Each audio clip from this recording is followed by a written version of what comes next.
I know most of you already, but I'm Debbie's husband, Tom, and I'm the MC for tonight's activities. This is the official kickoff for the election of our next representative of the 41st District in Michigan, DeBacker. We got a couple guest speakers who are going to say a few words before Debbie comes up, and I'm going to introduce the first one. State Representative Tom McMillan, who is here somewhere. Tom is the representative. He's in his second term. He was elected in 2007 to the 45th District in Michigan, which is the immediate district to the north of Troy. Prior to that, Tom was Oakland County Commissioner. He's a businessman, a fellow CPA, was the mayor of Auburn Hills, and Auburn Hills council person for a number of years. Tom? Thank you. It's all yours. Thank you very much. It's a real honor to be able to be here at the kickoff for a good friend of mine, Debbie DeBacker. I've known Debbie for almost 20 years now, and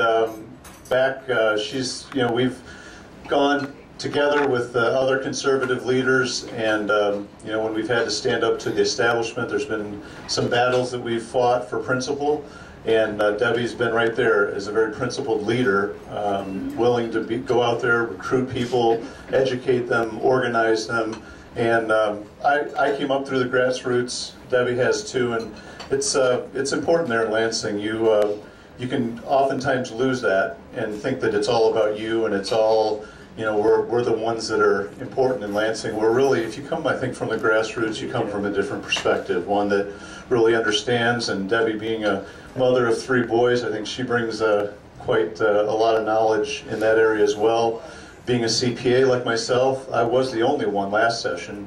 This year we have 2 others, plus our governor is a CPA. But certainly, I mean, the main role of the legislature is to pass a $47 billion budget and to try to understand what's in there. And it's good having a governor that cares about numbers and about trying to keep government small and keep the money in the hands of the people. But it'll certainly be a great plus to have another CPA there in Lansing. But also, I've worked many years with Debbie on education issues, and it'll be something that we really need. There's a real battle in Lansing and nationally regarding really retaining control. The feds are always wanting more and more control, and there's issues right now. I'm trying to push them down the road till we get some reinforcements like Debbie, where people are moving more and more towards federal curriculum, federal standards, federal curriculum. And there's very few that really understand those issues, and Debbie is one that really has lived it and understood it. If you know Debbie, you've heard her talk about education issues, and it's something that is critical to our future. The old saying that those that are in the classroom will end up being our leaders, and it's true. And there's a battle going on right now, and we need somebody like Debbie there. She's very dedicated. I ran Pat Buchanan's campaign in Iowa back in 1999, his straw poll. Debbie came out to Iowa, and I remember did phone banking and worked for him. She's somebody who will, get right there and do the tough work.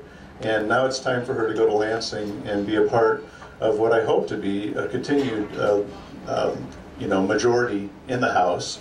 I could see Debbie as a chair someday, chairing education. That would be a great thing as well. But she also understands a lot of other, Debbie's got the guts. I mean, we've stood up to some powerful interests in the party from time to time when they needed to be stood up to. And Debbie's been right there, and she has unflinching courage when it's needed. And when you're in a caucus like we have 63 members. One person makes a huge difference.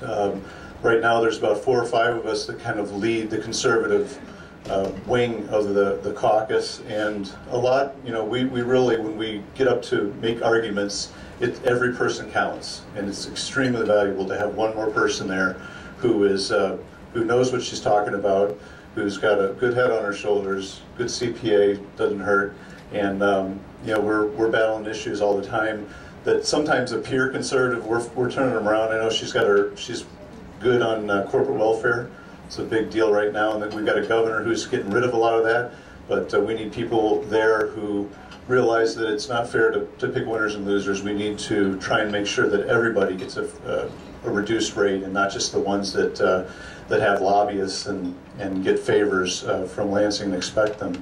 And so I'm excited about Debbie. She's a hard worker. I know she's already been out knocking on doors. I've called her a couple times in the last month, and she's been out there knocking on doors while I call her. She'd tell me that she has to go, and she's knocking on doors. So I know that she has the work. You know, she's somebody who will do the work, and I certainly would encourage any support for her. I think that this race looks like it's going to be a good one. There's several people in it, and somebody like Debbie could certainly make it to the finish line. I have no doubt about that, and I'm very excited about her chances.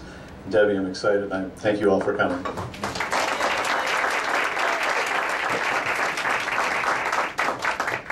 Thank you, Tom. I'd like to introduce Andrew Rocky Richkowski.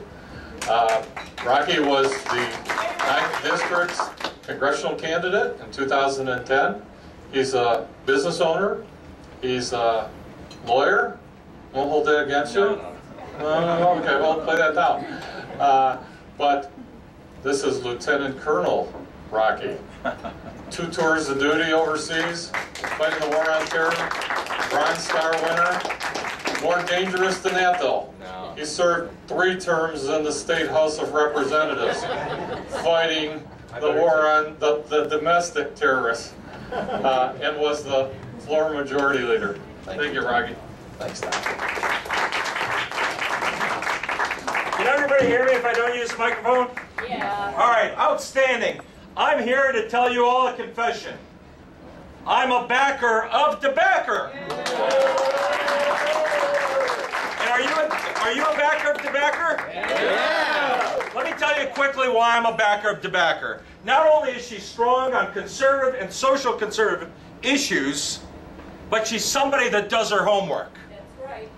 This lady, when I was the majority floor leader, which is the #2 person in the House of Representatives, she would call me when we were voting on the House floor. She forgets this, but she would call me. That was in the days where we didn't have thin cell phones, but like bricks. And I had this brick laying on my table, on my desk. And the desk is right in front of the big rostrum, right in front of the front where the speaker stands. And she would call that brick, and that brick would vibrate, and the whole table would vibrate. And I would pick it up, and she'd say, now Rocky, you know this bill has this and this and this in it. Now you know this is not good. And I'm like, boy, that's not the way I viewed it. And it made us take a different perspective. This woman is not just a woman. She is an activist. She is an activist. And like Tom mentioned, we all know Debbie. Well, now it's our obligation, every single one sitting here, to make sure that all of our neighbors get to know Debbie. Because if we know Debbie and we keep it just to ourselves, guess what? We continue to have Debbie as an activist. But if we want her to be an activist and not a chairman of a committee, but the Speaker of the House one day, we need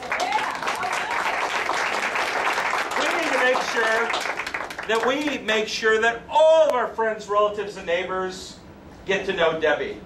Because Debbie DeBacker is someone that you can count on. She's not a wishy-washy type. For all of us that know, when she stands firm on a position and she does her homework, she does not back down. She will take it to a fight. But now, if she knows that her position's changed because of something she's learned, she's strong enough to teach others and explain that position. Now that is what I call a leader.